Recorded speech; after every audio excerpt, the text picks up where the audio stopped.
Sangkay, maupay na kulok. Magandang hapon po sa atin lahat. Lahat ng ating mga followers at mga karels. Lahat ng kaibigan natin. Mayroon lang akong isi-share sa inyo dito. Kung ikaw mayroong magulang nasa ibang bansa, tawagin natin OFW.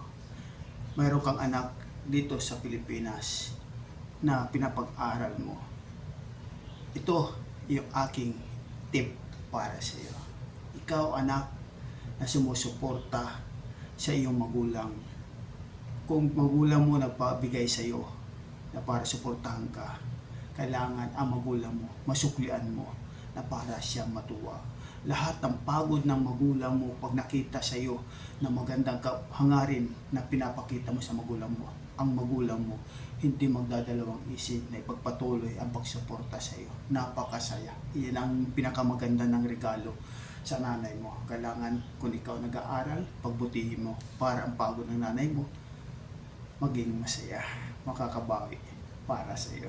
Yon ang aking tip. Kung nagustuhan mo, huwag mo pong kalimutan, Sangkay, ikaw, kaibigan. Maraming salamat po. Bye-bye.